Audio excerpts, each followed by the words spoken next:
I'm 68 years old now, and for 40 years I've been keeping a secret that would challenge everything you believe is possible. In a specific tree in the forest behind my property, something extraordinary was happening every night. My security camera captured the same creature visiting the exact same location for 6 consecutive months. It wasn't a bear, it wasn't a moose, it was something that science insists doesn't exist. And when I finally discovered the reason for these visits, I realized I was witnessing something that would forever change my understanding of what really inhabits the depths of America's forests. This is the story of how a simple security camera revealed nature's best-kept secret, and why I finally decided to tell everything. If you enjoy incredible and mysterious stories, subscribe to the channel and turn on notifications so you don't miss any videos. Leave your like to support this work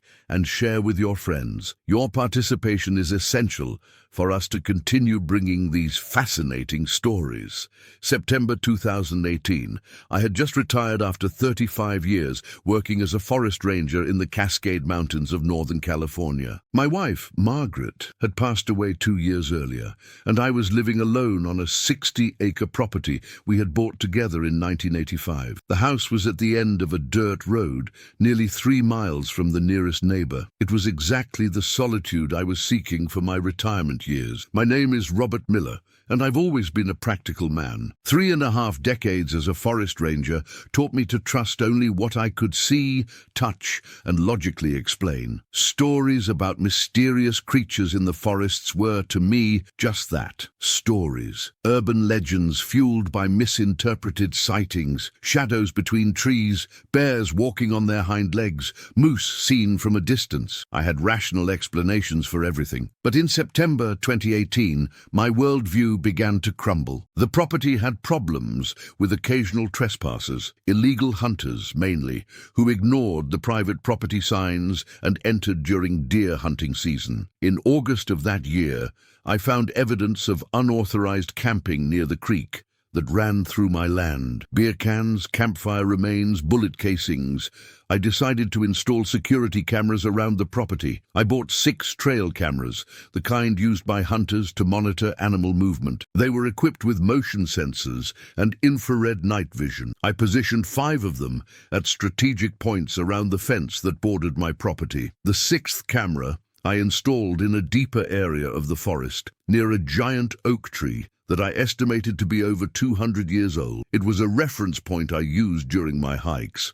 The tree had a trunk so wide that 3 people with arms outstretched could barely embrace it completely. I installed the camera on September 10th, 2018, attaching it to a smaller tree about 50 feet from the giant oak with the lens pointed directly at it. I configured the camera to take photos in sequence whenever the motion sensor was activated. Each memory card could store thousands of images before needing to be changed. During the first 2 weeks, I checked the cameras every 3 days. The images were exactly what I expected. Deer grazing at dawn, raccoons looking for food during the night, coyotes crossing the property, an occasional black bear turning over fallen logs searching for insects. Common wildlife, normal behavior. But on the morning of September 28th, when I went to check the camera near the giant oak, I immediately noticed something strange. The memory card was almost full. In just 3 days, the camera had captured over 800 images. This was unusual. Normally, I'd get maybe 50 or 60 photos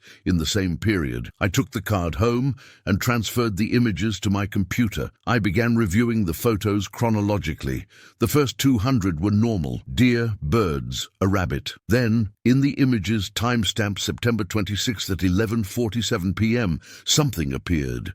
At first, I thought it was a bear. The figure was large, dark, moving between the trees toward the oak. But as I advanced through the sequential images, my heart began to race. The creature emerged completely from the tree line, and it became clear it wasn't a bear. It was walking on 2 legs, completely upright. The posture was humanoid, but the proportions were wrong. The arms were too long, the shoulders too broad. The head seemed to sit directly on the shoulders without much visible neck. The height, I estimated comparing it to the tree, was at least 8 feet. It was covered in hair. The infrared camera didn't capture colors, but the contrast showed that the hair was dense and uniform throughout the body. The legs were powerful, muscular, and the feet left visible impressions in the foliage of the forest floor. I continued clicking through the images, fascinated and incredulous. The creature walked directly to the giant oak and stopped. It stood there for several minutes. The camera captured over 30 photos of it just standing there, motionless, facing the tree. Then it moved. It raised one arm, the right one, and placed its hand against the tree trunk. The posture was almost reverent, like someone touching something sacred. It remained like that for another 5 minutes, hand against the bark, head slightly tilted. Then, without any sudden movement, it turned and walked back into the forest. It disappeared between the trees. The next 400 images showed only the empty forest, the sensor having been triggered by small animals and wind-moving branches. I sat staring at the computer screen, trying to process what I had seen. As a forest ranger, I knew all the animals in these mountains. This wasn't any of them. The bipedal posture, the height, the proportions, everything pointed to something that shouldn't exist. A Bigfoot, a Sasquatch, a creature of legend. My rational mind immediately began searching for alternative explanations. Maybe it was someone in an elaborate costume. But who and why? My property was isolated, difficult to find. There was no reason for someone to come here in the middle of the night just to stand in front of a tree. I spent the next 3 days obsessed with those images. I zoomed in on each photo, looking for signs that it was a hoax. I searched for seams in a costume, zippers, anything artificial. I found nothing. The movement seemed natural, organic. The way the hair moved, the way the muscles flexed under the skin was consistent with a living organism. On October 1st, I went back to check the camera again. This time, there were over 1,000 images. My heart raced as I transferred the card. It was the same creature, same height, same body build, and it had returned on the night of September 29th at 11:52 p.m. 5 minutes difference from the previous time. It followed exactly the same pattern. It emerged from the trees, walked to the oak, stopped before it, placed its right hand against the trunk, remained there for about 5 minutes, then left. 2 visits. Same location, same time, same behavior. I decided not to tell anyone. Not yet. I needed more information, more evidence. And a part of me, the part that had spent decades dismissing stories about mystical creatures, still resisted believing what I was seeing. I installed 2 additional cameras near the oak, positioning them at different angles to capture multiple perspectives. I also installed a motion-activated audio recorder. If this creature was really coming every night, I wanted to document everything. The creature returned on October 3rd, and on October 5th, and on October 7th, always between 11:45 p.m. and midnight, always following the same ritual. Approach the tree, touch the trunk, remain there in silence, then leave. The new cameras provided additional perspectives that confirmed what I already knew. This wasn't human. The way it moved, the body structure, the wide, flat feet that left 18-inch impressions in the soft earth, everything confirmed I was dealing with something unknown to science. The audio recorder captured sounds, deep, rhythmic breathing. Occasionally, a low, guttural sound, almost like a purr. Once, it captured what sounded like a long, heavy sigh. By mid-October, I had established a clear pattern. The creature visited the tree every other night, always at the same time, always performing the same ritual. It never stayed more than 10 minutes. It never damaged the tree or the surrounding area. It just touched the trunk and left. My curiosity transformed into obsession. I began researching everything about Bigfoot. I read sighting reports, studied analyses of alleged footprints, watched documentaries. Most were clearly fake or exaggerated, but some reports particularly from other forest rangers and forestry workers in remote areas, had a tone of authenticity that resonated with what I was experiencing. I spent hours at the local library, scouring old newspapers and historical archives. I was looking for sightings in the area, strange stories, anything that might explain what was happening on my property. I found a few scattered reports over the decades. Hikers who reported strange sounds, inexplicable footprints, large shadows moving between trees. Most had been dismissed as mass hysteria or misidentification of known animals. But there was a pattern. Many of the sightings occurred within a 10-mile radius of my property. This area of the Cascade Mountains, with its dense forests and rugged terrain, seemed to be a focal point for unusual activity. In November, I decided to take the next step. I needed to see the creature in person. The cameras provided evidence, but I needed direct confirmation. I needed to know for sure. On the night of November 12th, 2018, at 10:30 p.m., I positioned myself about 150 feet from the oak, hidden behind a dense cluster of bushes. I was wearing dark clothes, had covered my face with camouflage paint, and remained completely still. The wind was in my favor, blowing from the direction of the tree toward me, carrying my scent away from where the creature would appear. The temperature had dropped to near freezing. My breath formed clouds of vapor in the cold air. I forced myself to breathe slowly, silently, through my nose. Every muscle in my body was tense with anticipation and fear. I was about to see, with my own eyes, something most people would consider impossible. At 11:48 p.m. I heard it, the sound of footsteps, heavy but surprisingly silent, considering the size I knew it had. My heart pounded so hard I feared it might hear it. Then it appeared. Seeing it in camera images was one thing. Seeing it in person was completely different. It was massive, easily 8 feet tall, maybe more. The shoulders were absurdly broad.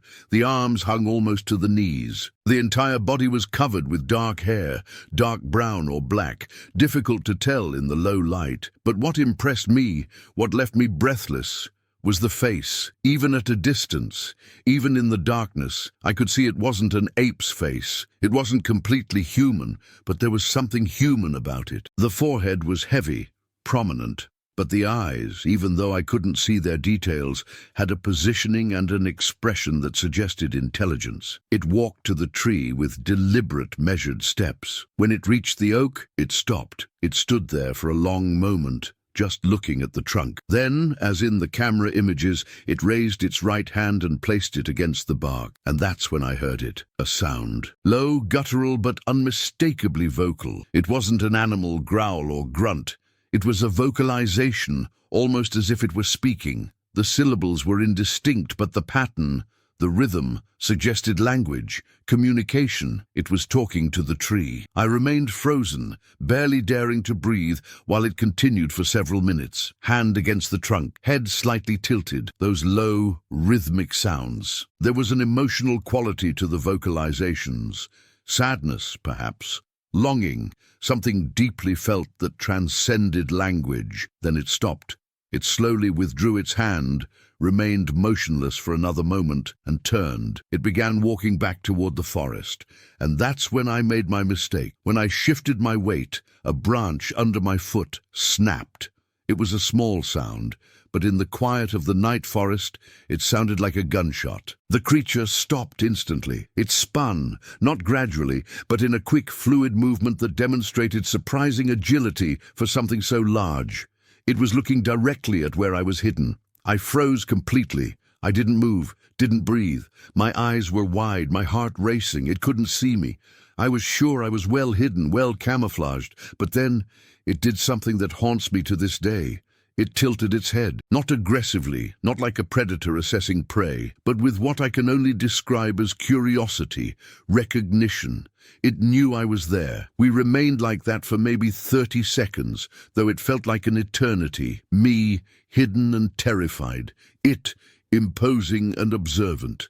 Then, without any threatening movement, it turned again and walked into the forest. It disappeared between the trees as if it had never been there. It took me 20 minutes before I could move. My legs were shaking. My entire body was drenched in cold sweat, despite the November temperature. When I finally got home, It was almost 2 in the morning. I didn't sleep that night. In the following days, I obsessively reviewed the camera images from the night of November 12th. The cameras had captured everything: its arrival, the ritual, the moment when it stopped and looked in my direction. I zoomed in on the images of its face as much as I could. The eyes were dark, deep, and there was an expression there I couldn't classify. It wasn't hostility.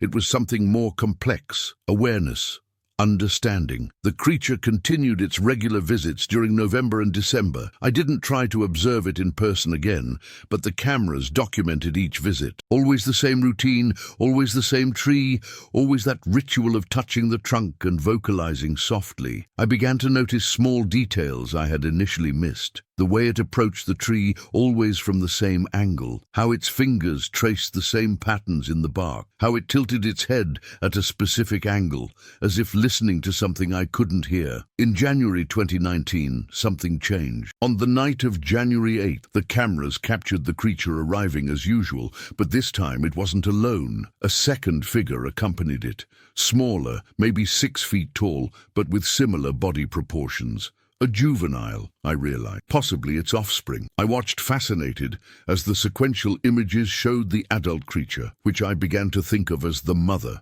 guiding the younger one to the tree. The mother placed her hand against the trunk, as she always did. Then gently she took the juvenile's hand and placed it against the bark as well. They stood like that for several minutes, the mother vocalizing softly, the young one quiet, learning. It was a teaching moment.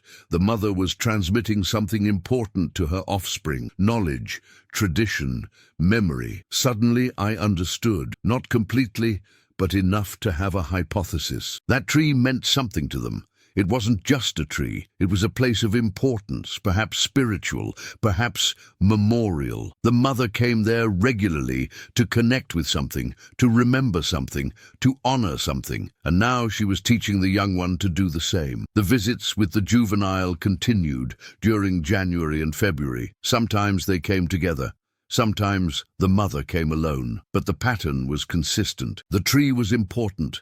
The ritual was important. In March 2019, I decided to do something risky. I left something near the tree, an offering. I chose apples because I had read that Bigfoot supposedly liked fruit. I placed 3 apples carefully at the base of the oak, then walked away. I spent that entire night awake, anxious, wondering if I had made a mistake. Maybe my interference would scare the creature. Maybe it would interpret the apples as a threat, a sign that humans were monitoring that location. Maybe it would never return. The following night, the cameras captured the mother arriving. She stopped when she saw the apples. She approached cautiously, examined them for several minutes. She picked one up, smelled it deeply, turned it in her hands. Then slowly she took a bite. She chewed thoughtfully. Then she ate the rest of that apple, and the other 2. When she finished, she performed her normal ritual of touching the tree. Before leaving, she did something unexpected. She looked directly at the camera that was closest, just for a moment, but the recognition was unmistakable. She knew she was being observed, and she was allowing it. I began leaving apples regularly. Sometimes she ate them, sometimes she ignored them, but she never reacted aggressively. Gradually, I began leaving other items: nuts, berries, even honey in a small jar. In April, something extraordinary happened. The cameras captured the mother arriving and finding the offerings I had left, apples and nuts. She ate them, performed her ritual, and then, before leaving, she did something new. She picked up branches and arranged them in a small, orderly pile near the base of the tree. A deliberate pattern: 3 parallel branches with 2 smaller branches crossed over them. She was leaving something for me, an acknowledgement, a response. In the following days, I studied that branch arrangement obsessively. There was meaning there, intentionality. It wasn't random. It was communication. During the following months, we developed a strange and silent form of communication. I would leave food. She would accept it and leave arrangements of branches, stones, or leaves. Patterns always different, always deliberate. Sometimes they were simple, sometimes complex. Each one seemed to carry a specific meaning, though I couldn't always interpret it. Once, she left a perfect circle of white stones from the creek. Another time, an arrangement of different bird feathers organized by size. Each gift was carefully constructed, demonstrating not just intelligence, but an aesthetic sense, an appreciation for beauty. It was her way of saying thank you, of acknowledging my presence, of building a bridge between our worlds. But I still didn't understand why that specific tree was so important. Why did she come there so regularly? What did that ritual mean? What memory or meaning did that giant oak hold? The answer came in June 2019 from a completely unexpected source. I had casually mentioned to a neighbor, Tom Bradley, who lived a few miles away, that I was doing research on the history of my property. I didn't mention anything about the creature, just said I was curious about what had happened there in previous decades. Tom, who was 82 years old and had lived in the area his entire life, was thoughtful for a moment. Then he began to tell a story I had never heard. He said that in the 1970s, before I bought the property, there was a family that lived there, the Henderson family. They were good people, Tom said. The father, Charles, worked as a logger. The mother, Dorothy, was a teacher at the local school. They had an only daughter, Emily, born in 1966. Emily was a special child, Tom explained. Fascinated by nature, she spent hours exploring the forest around the property. She was intelligent, curious, kind to animals. Everyone in the community knew and liked her. Then, in December 1974, tragedy struck. A severe snowstorm hit the area unexpectedly. Emily, who was only 8 years old, had gone out to play in the forest that afternoon. When the storm came, she couldn't find her way back home. Charles and Dorothy searched desperately. They shouted her name through the growing blizzard, but visibility was almost zero, and the temperature was dropping rapidly. When the storm finally passed, the next morning, there was over 2 feet of fresh snow on the ground. They conducted massive searches, hundreds of volunteers from the community, rescue teams from 3 counties, tracking dogs. They searched for weeks, combing every inch of the forest. They found some of her belongings, a glove, a scarf, but they never found Emily. Officially, she was declared dead, presumably a victim of hypothermia. Her body, they assumed, was buried somewhere in the forest, perhaps in a ravine covered by snow, or carried away by a creek swollen with snowmelt. The Hendersons were destroyed by the loss. Dorothy had a nervous breakdown. Charles became a shadow of the man he had been. They sold the property the following year, in 1975, unable to continue living where they had lost their daughter. They moved east, trying to leave the painful memories behind. Tom heard years later that Dorothy never really recovered, spent the rest of her life in deep depression. Tom mentioned one more thing. Emily loved that giant oak. It was her favorite place on the property. She would go there regularly, alone or with her parents. She called it her special tree. She said that when she was near it, she felt safe, protected. In fact, after she disappeared, Charles and Dorothy, before selling the property, had placed a small memorial plaque on that tree, a simple metal plaque with her name and the dates of birth and disappearance. My blood ran cold. I asked Tom if he knew where exactly that tree was. He described the location in detail. It was the oak, the same giant oak that the creature visited every night. As soon as Tom left, I couldn't contain myself. I ran to the forest, my heart racing, my mind spinning with impossible possibilities. I went straight to the oak and examined the trunk carefully. There, on the north side of the tree, partially covered by moss and lichen, partially absorbed by the growth of bark over almost 45 years, was a small metal plaque. It was corroded, stained by time and the elements. I gently cleaned it with my sleeve, removing decades of dirt and vegetation. I could read the engraved text, though some letters were worn. Emily Rose Henderson, 1966-1974, our forest angel, always in our hearts. My mind exploded with understanding.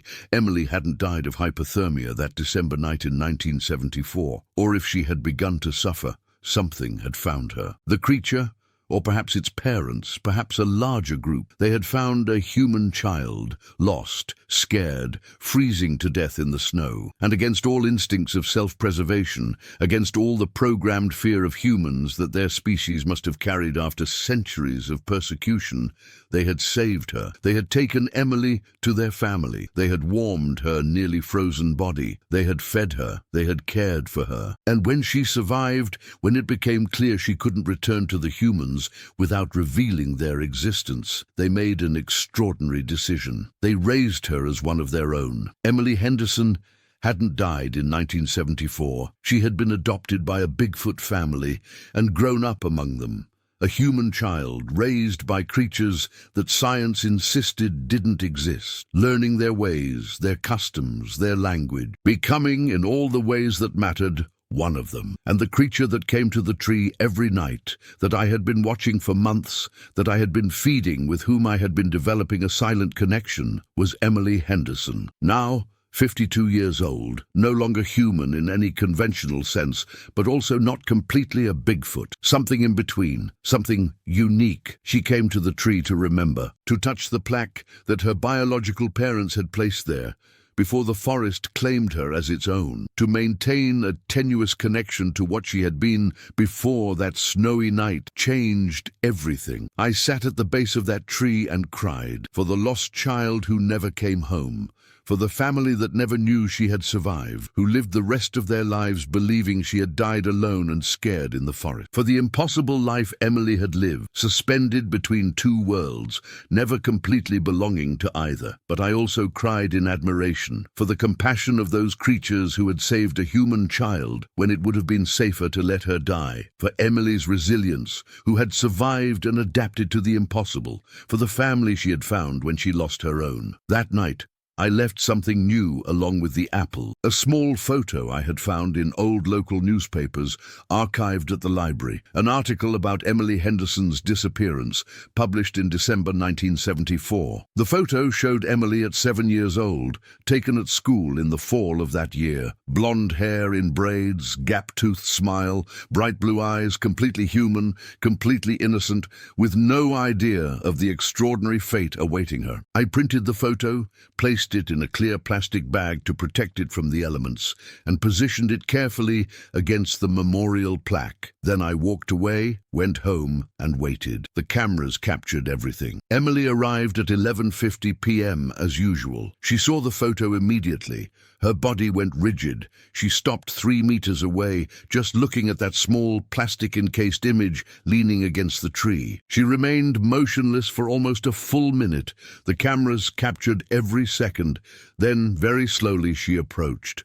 Her movements were hesitant, cautious, as if she were approaching something that might disappear if she moved too quickly. When she reached the tree, she knelt, something she had never done before in all the months of visits. Her legs bent, and she lowered her massive body until she was sitting on her heels, facing the plaque and the photo. With large, hairy hands, but with surprising, almost reverent delicacy, she picked up the plastic bag. She held it close to her face, studying the image, and then, clearly visible even in the black and white infrared images, her body began to tremble. She was crying. Emily Henderson, or what she had become, was looking at a photo of who she had been 45 years earlier, and she was crying. Her shoulders shook. Her head bowed. Low, anguished sounds reached the audio recorder. They weren't the controlled rhythmic sounds she normally made. They were sobs, pure emotional pain expressed in the only way her anatomy allowed. She remained there, kneeling, holding that photo, for almost 20 minutes, longer than she had ever stayed before. The cameras captured every moment of her grief. Grief for her lost childhood, for the family she never saw again, for the human life that had been torn from her by a snowstorm and replaced with something she never chose. When she finally stood up, she placed the photo carefully back against the plaque. Her hands trembled as she positioned it, making sure it was secure, protected. Then she did something new. She placed both hands against the tree trunk, not just the right one as she always did, and pressed her forehead against the bark between them. It was a farewell, not just a memorial visit, but a farewell, a final moment of connection with who she had been before letting go completely. When she left that night, her movements were slower, heavier, as if she were carrying a weight she hadn't carried before. Emily didn't return for the next 2 nights, or the following week. The cameras captured only the empty forest, the photo still resting against the memorial plaque,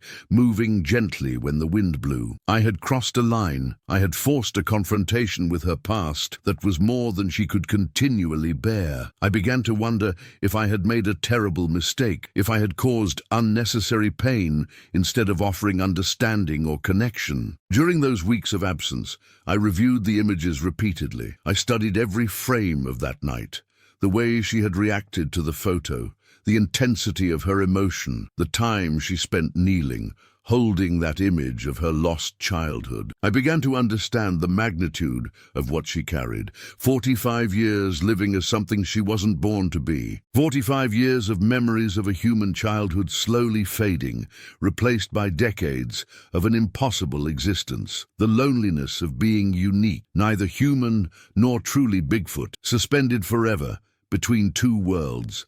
Then, on the night of July 2nd, 2019, exactly 3 weeks after the last visit, she returned, but not alone. The cameras captured not one figure emerging from the forest, but 5, Emily in front. Behind her, an even larger figure, at least 9 feet tall, massive shoulders, probably an adult male. Her adoptive father, I realized. Then came 2 juveniles of different sizes, perhaps her siblings. And finally, a smaller but still imposing adult figure, probably the mother who had saved her that snowy night in 1974. She had brought her family, her entire family. They approached the tree together, their movements synchronized, forming a protective line behind Emily as she walked in front. When they reached the oak, they stopped, Emily in front, the others forming a semicircle behind her. Emily knelt again. She picked up the photo, which had remained there protected for 3 weeks, and studied it again. Then, slowly and deliberately,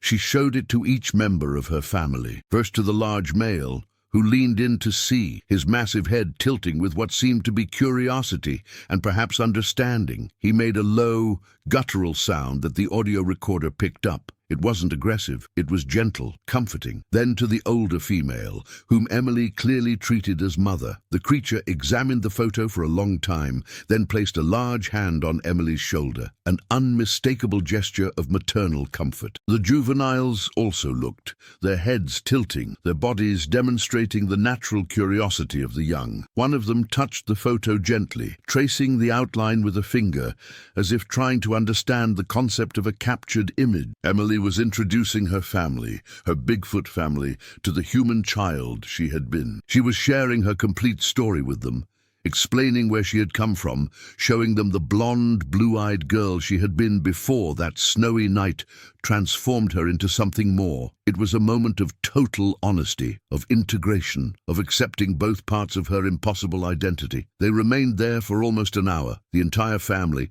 connecting with Emily's human past. The large male placed his hand on the memorial plaque, tracing the engraved letters with surprising delicacy for someone so massive. The mother touched the tree trunk, performing the same ritual Emily had been doing for months. The juveniles explored the surrounding area, respectful but curious.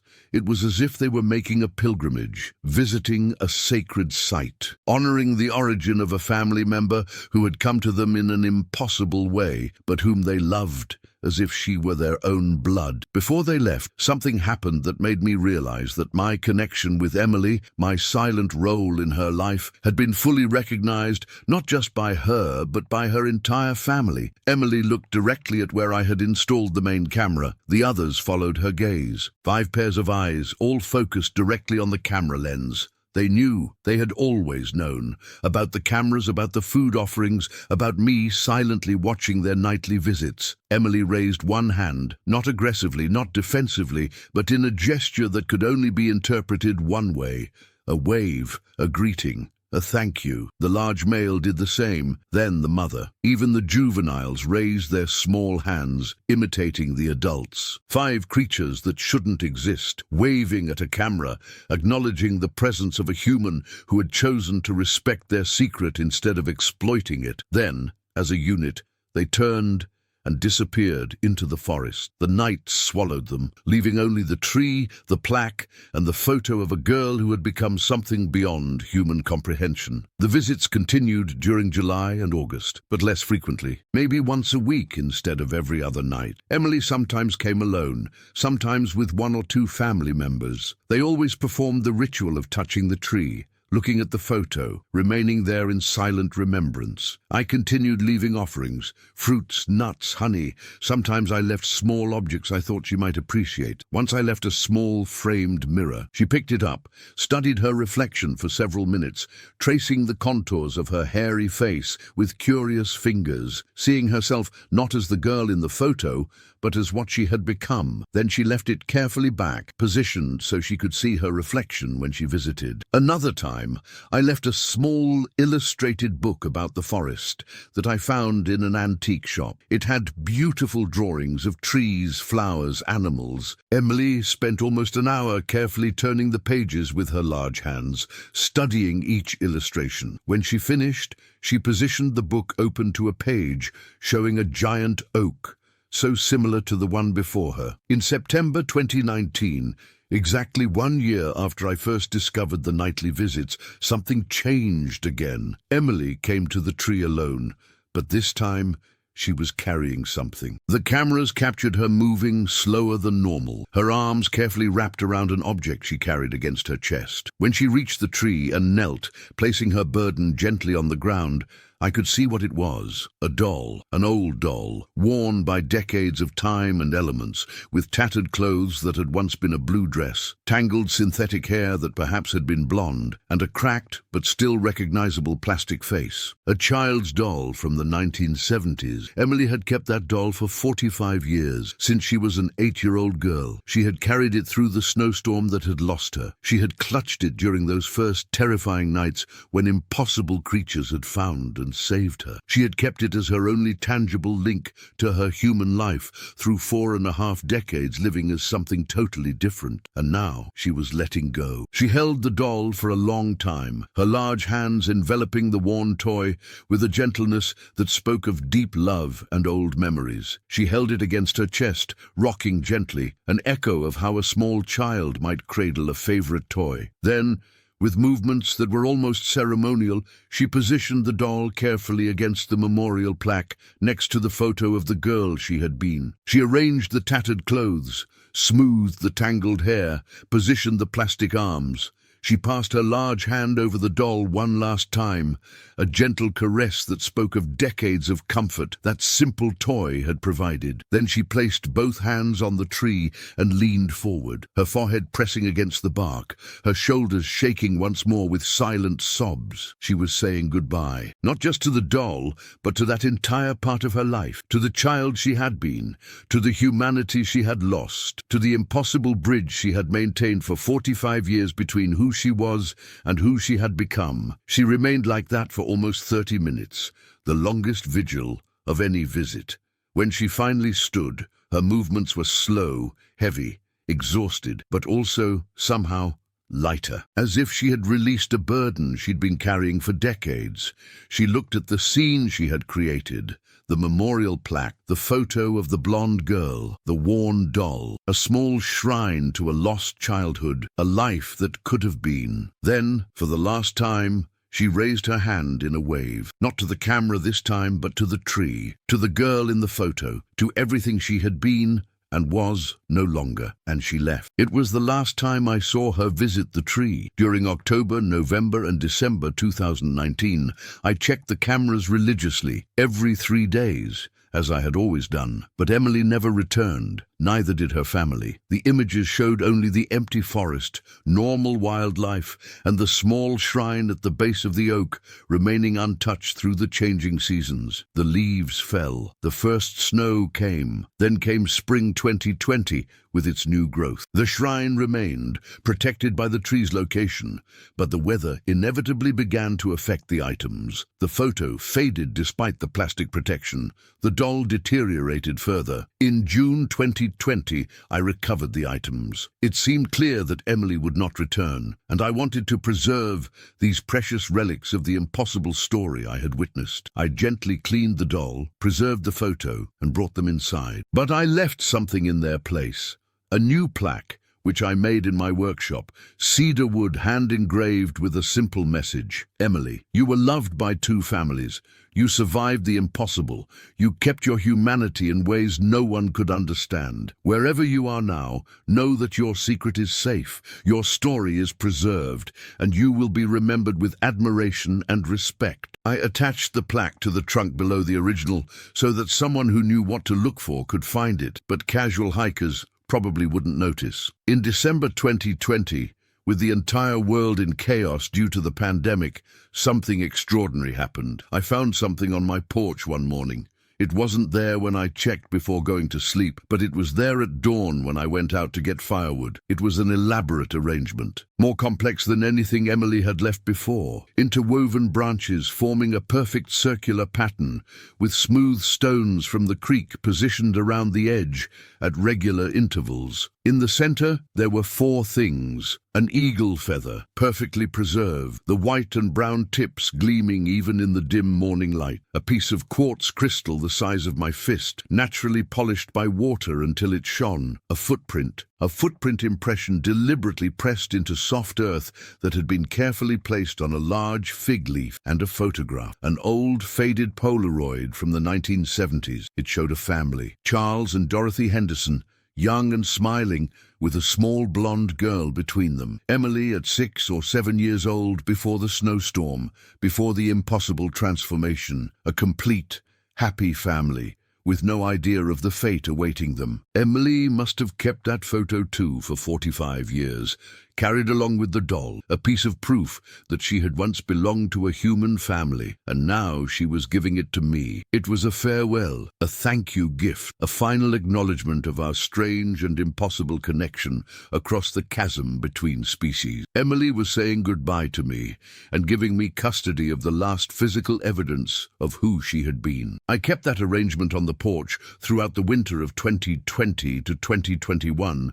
protecting it from the elements with an improvised canopy. The feather, the crystal, the footprint, and the photo became my most precious treasures, evidence of something extraordinary that very few people would experience or believe. The cameras continued operating during 2021, 2022, 2023, and into 2024, but never captured Emily or her family again. Occasionally, there were other large forms in the images, perhaps other Bigfoot passing through the area, but no one visited the tree with the same ritual. That place, that memorial, had been specific to Emily. I kept the secret for all these years. I didn't tell anyone about Emily Henderson, about the lost child who grew up among Bigfoot, about the nightly visits I witnessed, about the impossible connection we developed through silent offerings and mutual acknowledgements. I kept the thousands of camera images locked on encrypted hard drives, the videos saved in multiple backup copies,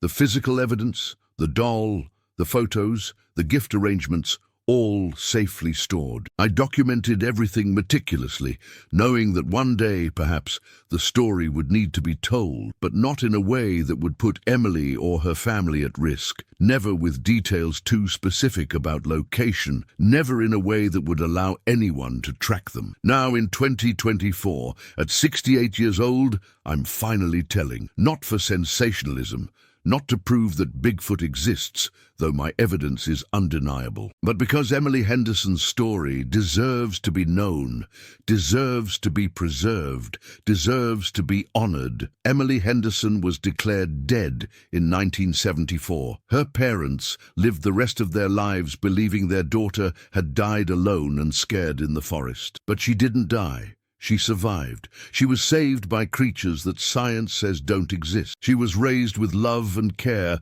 by a family that had every reason to fear her, but chose to protect her. She lived a life that defies all human understanding, trapped between two worlds, never completely belonging to either, carrying memories of a human childhood through decades, living as something totally different, maintaining connections to who she had been through nightly visits to a tree marked with a memorial plaque for a girl everyone thought was dead. And for 6 extraordinary months, through silent cameras and offerings left in the darkness, I had the privilege of witnessing her journey, of seeing her confront who she had been, integrate that with who she had become, share her impossible story with her adoptive family, and finally let go with grace and dignity. The oak is still there, in the forest behind my house. Both memorial plaques are still attached to the trunk, the original from 1975, almost completely absorbed by the tree after nearly 50 years, and mine from 2020, newer, but already beginning to show signs of weather wear. The doll is in my living room, carefully preserved in a display case. The photos are framed on the wall. The feather, crystal, and fossilized footprint rest on a special shelf. Silent mementos of a story story that seems like fiction, but is absolutely real. Sometimes, on quiet nights when the moon is full and the forest is alive with nocturnal sounds, I go out on the porch with a cup of coffee and look at the trees. I don't see anything. I don't expect to. Emily moved on years ago, found new territories far from curious humans, far from cameras and questions. But I know that somewhere out there, in wild territories that humans rarely tread, in deep forests where civilization hasn't yet reached, walks an extraordinary creature. A 58-year-old woman now, who was once a blonde girl named Emily Henderson. She had a life no one would choose, no one could imagine, a life stolen by a snowstorm and transformed into something impossible. But she survived. She adapted. She found love and family in forms her biological family could never have conceived. She kept memories through impossible decades. She honored her past while fully living her present. And when it was time to let go, when it was time to finally fully integrate both parts of her impossible identity, she did so with a grace that few complete humans could achieve. I hope she's at peace. I hope her family is safe. I hope they found a place where they can live without fear of discovery, where they can exist as they always have, in the shadows and margins of the human world. And I hope that, wherever she is, Emily occasionally looks at the stars through the tree canopy and remembers the girl who used to wish under those same stars, remembers the human family that loved her for 8 precious years, remembers the special tree where 2 parts of her life met, and maybe, just maybe, she remembers me, the old man who discovered her secret but chose to protect it, who left offerings of friendship instead of traps, who witnessed her journey and preserved her story with respect and admiration. This is the true story of what my security cameras captured during 6 months in 2018 and 2019.